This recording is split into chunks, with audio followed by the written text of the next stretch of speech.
ओम घृणी सूर्याय नमः। आप सभी पर सूर्य नारायण की कृपा सदा बनी रहे। आज आप सुनेंगे ज्येष्ठ मास महात्म्य में आगे की कथा, और कथा के अंत में आज आप सुनेंगे दशरथ कृत शनि स्तोत्र का हिंदी अनुवाद और शनिदेव की कथा। शनिदेव को न्याय का देवता माना जाता है और जिनकी कुंडली में किसी भी प्रकार का कोई भी शनि दोष हो, उन्हें आज के दिन सच्चे मन से शनिदेव के इस स्तोत्र का पाठ या श्रवण अवश्य करना चाहिए। अब पहले सुनिए आज के ज्येष्ठ मास महात्म्य की कथा। ज्येष्ठ मास में आज रसपान कीजिए भद्र ब्राह्मण की कथा तथा ज्येष्ठ मास में सूर्य मंदिर में दीपदान करने के फल के बारे में। श्री ब्रह्मा जी बोले, हे विष्णु, जो ज्येष्ठ मास में सूर्यदेव के मंदिर में दीप प्रज्वलित करता है उसे संपूर्ण यज्ञों का फल प्राप्त हो जाता है और वह तेज में सूर्य के समान तेजस्वी होता है। अब मैं आपको भद्र ब्राह्मण की कथा सुनाता हूँ जो समस्त पापों का नाश करने वाली है। उसे आप सभी सुनिए। प्राचीन काल में महिष्मती नाम की एक सुंदर नगरी में नाग शर्मा नाम का एक ब्राह्मण रहा करता था। भगवान सूर्य की प्रसन्नता से उसके 100 पुत्र हुए। सबसे छोटे पुत्र का नाम था भद्र। वह सभी भाइयों में अत्यंत विलक्षण विद्वान था। वह भगवान सूर्य के मंदिर में नित्य दीपक जलाया करता था। एक दिन उसके भाइयों ने उससे बड़े आदर से पूछा, भद्र, हम लोग देखते हैं कि तुम भगवान सूर्य को न तो कभी पुष्प, धूप, नैवेद्य आदि अर्पण करते हो और न कभी ब्राह्मण भोजन कराते हो। केवल दिन रात मंदिर में दीप जलाते रहते हो। इसमें क्या कारण है? हमें भी तो बताओ। अपने भाइयों की बात सुनकर भद्र कहने लगा, भ्रातृगण, इस विषय में आप लोग एक आख्यान सुनिए। प्राचीन काल में राजा इक्ष्वाकु के पुरोहित महर्षि वशिष्ठ थे। उन्होंने राजा इक्ष्वाकु से सरयू तट पर सूर्य भगवान का एक मंदिर बनवाया। वे वहां नित्य गंध पुष्पादि उपचारों से भक्ति पूर्वक भगवान सूर्य की पूजा करते और दीपक प्रज्वलित करते थे। विशेषकर ज्येष्ठ मास में भक्ति पूर्वक दीपोत्सव किया करते। तब मैं भी अनेक कुष्ठ आदि रोगों से पीड़ित होकर उसी मंदिर के समीप पड़ा रहता और जो कुछ मिल जाता उसी से अपना पेट भरता। वहां के निवासी मुझे रोगी और दीनहीन जानकर मुझे भोजन दे दिया करते थे। एक दिन मुझ में ये कुत्सित विचार आया कि मैं रात्रि के अंधकार में इस मंदिर में स्थित सूर्य नारायण के बहुमूल्य आभूषणों को चुरा लूं। ऐसा निश्चय कर मैं उन भोजकों की निद्रा की प्रतीक्षा करने लगा। जब वे भोजक सो गए तब मैं धीरे धीरे मंदिर में गया और वहां देखा कि दीपक बुझ चुका है। तब मैंने अग्नि जलाकर दीपक प्रज्वलित किया और उसमें घी डालकर प्रतिमा से आभूषण उतारने लगा। उसी समय वे देवपुत्र भोजक जग गए और मुझे हाथ में दीपक लिया देखकर पकड़ लिया। मैं भयभीत होकर विलाप करता हुआ उनके चरणों में गिर पड़ा। दयावश उन्होंने मुझे छोड़ दिया, किंतु वहां घूमते हुए राजपुरुषों ने मुझे फिर बांध लिया और मुझसे पूछने लगे, अरे दुष्ट, तुम दीपक हाथ में लेकर मंदिर में क्या कर रहे थे? जल्दी बताओ। मैं अत्यंत भयभीत हो गया। उन राजपुरुषों के भय से तथा रोग से आक्रांत होने के कारण मंदिर में ही मेरे प्राण निकल गए।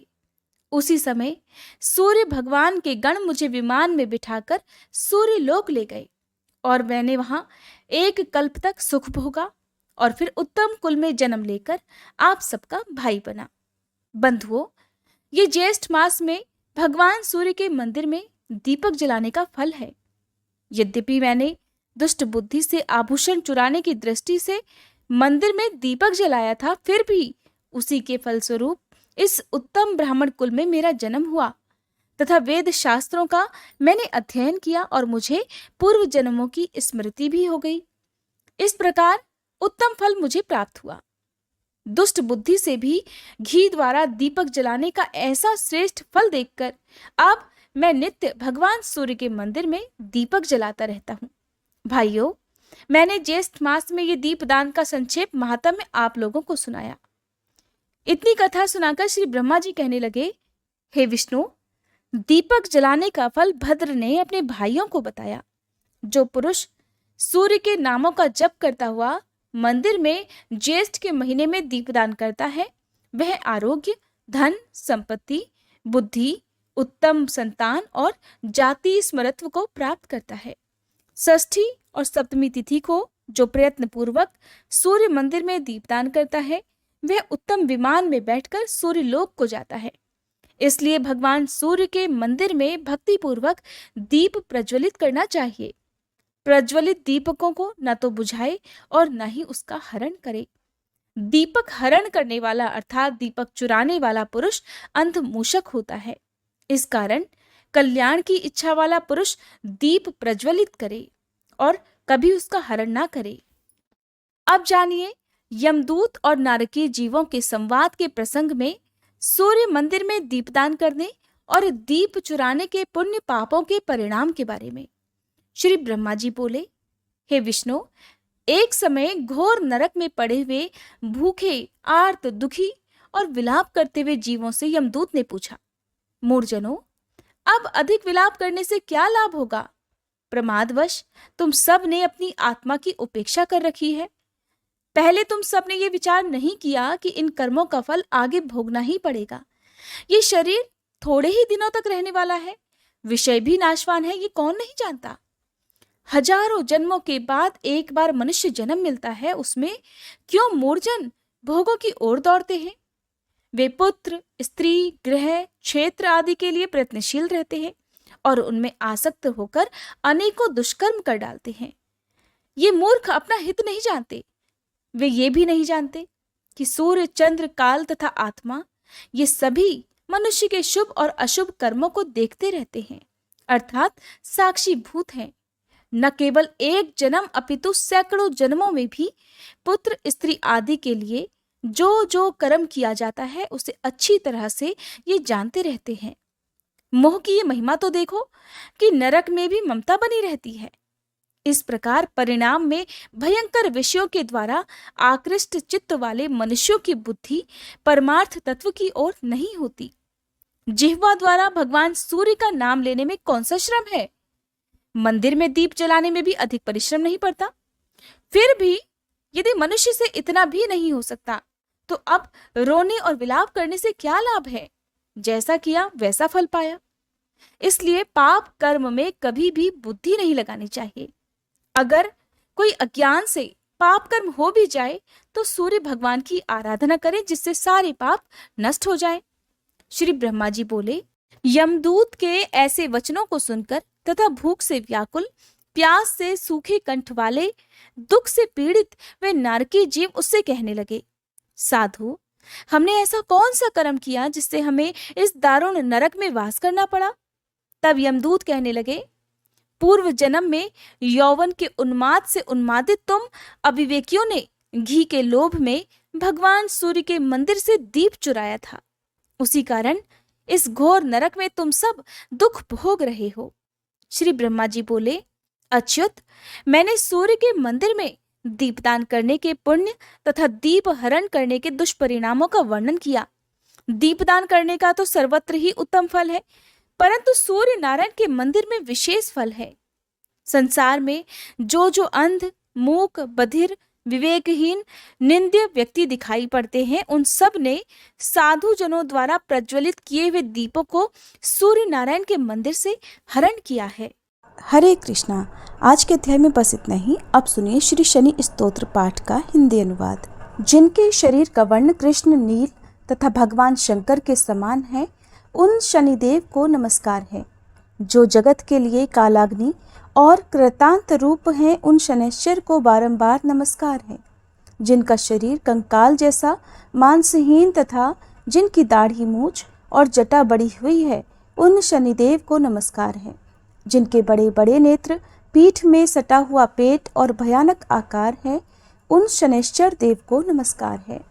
जिनके शरीर का ढांचा फैला हुआ है, जिनके रोएं बहुत मोटे हैं, जो लंबे चौड़े किंतु सूखे शरीर वाले हैं और जिनकी दाढ़ें काल रूप हैं, उन शनिदेव को बारंबार प्रणाम है। हे शनैः, आपके नेत्र कोटर के समान गहरे हैं, आपकी ओर देखना कठिन है। आप घोर रौद्र, भीषण और विकराल हैं, आपको नमस्कार है। वलीमुख, आप सब कुछ भक्षण करने वाले हैं, आपको नमस्कार है। सूर्यनंदन, भास्कर पुत्र, अभय देने वाले देवता आपको प्रणाम है। नीचे की ओर दृष्टि रखने वाले शनिदेव आपको नमस्कार है। संवर्तक आपको प्रणाम है। मंद गति से चलने वाले शनिश्चर आपका प्रतीक तलवार के समान है, आपको पुनः पुनः प्रणाम है। आपने तपस्या से अपनी देह को दग्ध कर लिया है। आप सदा योगाभ्यास में तत्पर, भूख से आतुर और अतृप्त रहते हैं, आपको सदा सर्वदा नमस्कार है। ज्ञान नेत्र आपको प्रणाम है। काश्यप नंदन सूर्यपुत्र शनिदेव आपको नमस्कार है। आप संतुष्ट होने पर राज्य दे देते हैं और रुष्ट होने पर उसे तत्काल हर लेते हैं। देवता, असुर, मनुष्य, सिद्ध, विद्याधर और नाग ये सब आपकी दृष्टि पड़ने पर समूल नष्ट हो जाते हैं। देव, मुझ पर प्रसन्न होइए, मैं वर पाने के योग्य हूँ और आपकी शरण में आया हूँ। स्तोत्र समाप्त हुआ। अब सुनिए श्री शनिदेव की कथा। पौराणिक कथा के अनुसार एक बार स्वर्गलोक में सबसे बड़ा कौन, इस प्रश्न पर सभी 9 ग्रहों में वाद विवाद हो गया। सभी ग्रह एक दूसरे से कहने लगे कि मैं सबसे बड़ा, और इस पर विवाद इतना बढ़ गया कि परस्पर भयंकर युद्ध की स्थिति जैसी बन गई। कोई हल ना निकलता देखकर सभी 9 ग्रहों के देवता देवराज इंद्र के पास जा पहुंचे और कहने लगे, हे देवराज, अब तो आपको ही निर्णय करना होगा कि हम में से सबसे बड़ा कौन है। देवताओं का प्रश्न सुनकर देवराज इंद्र भी उलझन में पड़ गए। तब देवराज इंद्र कहने लगे, हे नवग्रहों, आपके प्रश्न ने तो मुझे भी उलझन में डाल दिया है। मैं इस प्रश्न का उत्तर देने में असमर्थ हूँ। हम सभी पृथ्वी लोक में उज्जैनी नगरी में राजा विक्रमादित्य के पास चलते हैं। इस प्रकार देवराज सहित सभी 9 ग्रहों के देवता उज्जैनी नगरी में जा पहुंचे। महल में पहुंचकर जब देवताओं ने उनसे अपना प्रश्न पूछा, तब राजा विक्रमादित्य भी कुछ देर के लिए परेशान हो उठे, क्योंकि सभी देवतागण अपनी अपनी शक्तियों के कारण महान थे। सभी नवग्रहों में से किसी भी एक को छोटा या बड़ा कह देने से उनके क्रोध का शिकार होना पड़ सकता था। अचानक राजा विक्रमादित्य को एक उपाय सूझा, क्योंकि राजा विक्रमादित्य को न्याय के लिए जाना जाता था। इसलिए उन्होंने न्याय करने के लिए विभिन्न धातुओं अर्थात स्वर्ण, रजत, कांसा, ताम्र, शीशा, रांगा, जस्ता, अभ्रक और लोहे के 9 आसन बनवाए। धातुओं के गुणों के अनुसार सभी आसनों को एक दूसरे के पीछे रखवाकर उन्होंने सभी देवतागणों को अपने अपने सिंहासन पर बैठने के लिए कहा। देवताओं के बैठने के बाद राजा विक्रमादित्य ने कहा, आपका निर्णय तो स्वयं हो गया। जो सबसे पहले सिंहासन पर विराजमान है वही सबसे बड़ा है। राजा विक्रमादित्य के निर्णय को सुनकर शनि देवता ने सबसे पीछे आसन पर बैठने के कारण अपने आप को छोटा जानकर क्रोधित होकर कहा, हे राजा विक्रमादित्य, तुमने मुझे सबसे पीछे बैठाकर मेरा अपमान किया है। तुम मेरी शक्तियों से परिचित नहीं हो, मैं तुम्हारा सर्वनाश कर दूंगा। तब शनिदेव ने कहा, सूर्य एक राशि पर 1 महीने, चंद्रमा 2.25 दिन, मंगल 1.5 महीने, बुध और शुक्र 1 महीने, बृहस्पति 13 महीने रहते हैं, लेकिन मैं किसी राशि पर 7.5 वर्ष अर्थात 7.5 जिसे कहते हैं तक रहता हूँ। बड़े बड़े देवताओं को मैंने अपने प्रकोप से पीड़ित किया है। यहाँ तक कि श्री राम को भी 7.5 के कारण ही वन में जाकर रहना पड़ा था। रावण को 7.5 के कारण ही युद्ध में मृत्यु का शिकार बनना पड़ा। हे राजा, अब तू भी मेरे प्रकोप से नहीं बच सकेगा। इसके बाद अन्य ग्रहों के देवता तो बड़ी प्रसन्नता के साथ वहां से चले गए, परंतु शनिदेव बड़े क्रोध के साथ वहां से विदा हुए। राजा विक्रमादित्य पहले की तरह ही न्याय करते रहे। उनके राज्य में सभी स्त्री पुरुष बड़े आनंद से अपना जीवन यापन कर रहे थे। इस प्रकार कुछ दिन ऐसे ही सुकून से बीत गए, लेकिन उधर शनि देवता अभी तक अपने अपमान को नहीं भूल पाए थे। राजा विक्रमादित्य से बदला लेने के लिए एक दिन शनिदेव ने घोड़े के व्यापारी का रूप धारण किया और बहुत से घोड़ों के साथ उज्जैनी नगरी में जा पहुंचे। राजा विक्रमादित्य ने अपने राज्य में किसी घोड़े के व्यापारी के आने का समाचार सुना, तो उन्होंने भी अपने अश्वपाल को कुछ घोड़े खरीदने के लिए भेज दिया, क्योंकि राजा को घोड़े पालने का भी शौक था। अब घोड़े तो बहुत कीमती थे। अश्वपाल ने जब वापस लौटकर इस बारे में राजा विक्रमादित्य को बताया, तो राजा ने स्वयं आकर एक सुंदर और शक्तिशाली घोड़े को पसंद कर लिया।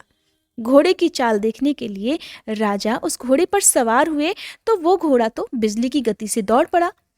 तेजी से दौड़ता हुआ घोड़ा राजा को दूर एक जंगल में ले गया और फिर वहां राजा को गिराकर जंगल में कहीं गायब हो गया।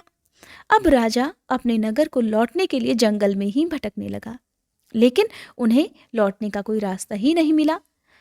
भटकते भटकते जंगल में इस प्रकार राजा को जोर से भूख प्यास लगने लगी। काफी दूर तक भटकने के बाद आखिरकार राजा को एक चरवाहा मिला। राजा ने उससे पानी मांगा। पानी पीकर राजा ने उस चरवाहे को अपनी अंगूठी दे दी। फिर उससे रास्ता पूछकर वो जंगल से निकलकर पास के ही एक नगर में जा पहुंचा। अब राजा विक्रमादित्य ने एक सेठ की दुकान पर बैठकर कुछ देर तक तो आराम किया। उस सेठ से राजा ने बातचीत की। राजा के बारे में पूछा तो राजा ने बताया कि मैं उज्जैनी नगरी से आया हूँ। राजा के कुछ देर दुकान पर बैठने से अब सेठ जी को बहुत बिक्री हुई। सेठ जी ने राजा को बड़ा भाग्यवान समझा कि इन्हीं के कारण आज मेरी दुकान में सबसे ज्यादा बिक्री हुई है। तो उन्होंने खुश होकर राजा को अपने घर पर भोजन के लिए आमंत्रित कर दिया और उन्हें अपने घर ले गए। सेठ के घर में सोने का एक हार खूंटी पर लटका हुआ था। राजा को उस कमरे में छोड़कर सेठ कुछ देर के लिए बाहर चला गया। तभी एक आश्चर्यजनक घटना घटी। राजा विक्रमादित्य के देखते ही देखते सोने के उस हार को खूंटी ने निगल लिया। वापस लौटकर सेठ ने देखा कि हार तो वहां पर था नहीं। हार को गायब देखा तो चोरी का संदेह राजा पर ही किया, क्योंकि उस कमरे में केवल राजा ही अकेला बैठा था। तब सेठ ने अपने नौकरों से कहा कि इस परदेसी को रस्सियों से बांधकर नगर के राजा के पास ले चलो। इस तरह से राजा को रस्सियों से बांधकर नगर के राजा के पास ले जाया गया। राजा ने जब राजा विक्रमादित्य से हार के बारे में पूछा तो उन्होंने बताया कि उनके देखते ही देखते खूंटी ने तो हार को निगल लिया था। इस पर राजा ने क्रोधित होकर चोरी करने के अपराध में राजा विक्रमादित्य के हाथ पांव काटने का आदेश दे डाला। किसी ने भी राजा की बात का विश्वास नहीं किया। इस तरह से राजा विक्रमादित्य के हाथ पांव काटकर उन्हें नगर की सड़क पर छोड़ दिया गया। कुछ दिनों के बाद एक तेली उन्हें उठाकर अपने घर ले गया और उन्हें अपने कोलू पर बैठा दिया। अब राजा आवाज देकर बैलों को हाँकता रहता और इस तरह तेली का बैल चलता रहा। अब राजा को भोजन भी मिलता रहा। शनि के प्रकोप की 7.5 पूरी होने पर वर्षा ऋतु प्रारंभ हुई। अब एक दिन राजा विक्रमादित्य एक रात को मेघ मल्हार गा रहे थे कि तभी नगर के राजा की लड़की राजकुमारी मोहिनी रथ पर सवार होकर उस तेली के घर के पास से गुजरी। जब उसने मेघ मल्हार सुना तो उसे बड़ा अच्छा लगा। दासी को भेजकर गाने वाले को बुला लाने के लिए कहा। अब दासी ने लौटकर राजकुमारी को अपंग राजा के बारे में सब कुछ बता दिया। राजकुमारी उसके मेघ मल्हार से बहुत मोहित हुई, अतः उसने सब कुछ जानकर भी अपंग राजा से विवाह करने का निश्चय कर लिया। राजकुमारी ने अपने माता पिता से जब यह बात कही कि वो एक अपंग से विवाह करना चाहती है तो वे हैरान रह गए। रानी ने मोहिनी को समझाया, बेटी तेरे भाग्य में तो किसी राजा की रानी होना लिखा है, फिर तो उस अपंग से विवाह करके अपने पांव पर कुल्हाड़ी क्यों मार रही है। लेकिन राजकुमारी ने अपनी जिद नहीं छोड़ी। अपनी जिद पूरी कराने के लिए उसने भोजन करना छोड़ दिया और अपने प्राण त्याग देने का निश्चय कर लिया। आखिरकार राजा और रानी को विवश होकर अपंग विक्रमादित्य से अपनी राजकुमारी का विवाह करना ही पड़ा। विवाह के बाद राजा विक्रमादित्य और राजकुमारी उसी तेली के घर में रहने लगे। उसी रात स्वप्न में शनिदेव ने राजा से कहा, हे राजा, तुमने मेरा प्रकोप देख लिया। मैंने तुम्हें अपने अपमान का दंड दिया है। इस प्रकार राजा ने शनिदेव से क्षमा करने को कहा और प्रार्थना करते हुए कहने लगे, हे शनिदेव, आपने जितना दुख मुझे दिया है किसी और को कभी मत देना। तब शनिदेव ने कुछ सोचकर कहा, हे राजा, मैं तुम्हारी प्रार्थना स्वीकार करता हूँ। जो कोई स्त्री पुरुष मेरी पूजा करेगा, शनिवार को व्रत करके मेरी व्रत कथा सुनेगा, उस पर मेरा आशीर्वाद सदा बना रहेगा। इस प्रकार प्रातःकाल जब राजा विक्रमादित्य की नींद खुली तो उसने अपने हाथ पांव सही सलामत देखे। ये देखकर राजा को बड़ी खुशी हुई। उसने मन ही मन शनिदेव को प्रणाम किया। राजकुमारी भी राजा के हाथ पांव सही सलामत देखकर आश्चर्य में डूब गई। तब राजा विक्रमादित्य ने अपना असली परिचय देते हुए शनिदेव के प्रकोप की सारी कहानी रानी को कह सुनाई। सेठ को जब इस बात का पता चला तो वो दौड़ा दौड़ा तेली के घर पहुंच गया। राजा के चरणों में गिरकर क्षमा मांगने लगा। राजा ने उसे क्षमा कर दिया क्योंकि ये सब तो शनिदेव के प्रकोप के कारण हुआ था। सेठ राजा को अपने घर ले गया और उन्हें भोजन कराया। भोजन कराते समय वहां एक आश्चर्यजनक घटना घटी। सबके देखते देखते उस खूंटी ने हार उगल दिया। ये देखकर सेठ बड़ा प्रसन्न हुआ और सेठ ने अपनी बेटी का विवाह भी राजा के साथ कर दिया। बहुत सारे स्वर्ण आभूषण और धन आदि देकर राजा को अपनी बेटी के साथ विदा कर दिया। अब राजा विक्रमादित्य राजकुमारी मोहिनी और सेठ की बेटी के साथ उज्जैनी नगरी में पहुंचे तो नगर वासियों ने बड़ी खुशी से उनका स्वागत किया। अगले दिन राजा विक्रमादित्य ने पूरे राज्य में घोषणा करा दी कि शनिदेव सभी देवों में सर्वश्रेष्ठ हैं, इसलिए हर स्त्री और पुरुष शनिवार को उनका व्रत करें और व्रत कथा अवश्य सुने। राजा विक्रमादित्य की घोषणा से शनिदेव बड़े प्रसन्न हुए। शनिवार का व्रत करने और व्रत कथा सुनने के कारण सभी लोगों की मनोकामनाएं शनिदेव की कृपा से पूरी होने लगी। सभी लोग बड़े आनंद पूर्वक रहने लगे। बोली शनि देवता की जय। हरे कृष्णा। आज के अध्याय में बस इतना ही। इसके आगे की कथा आप सभी आने वाले अध्याय में सुनिएगा।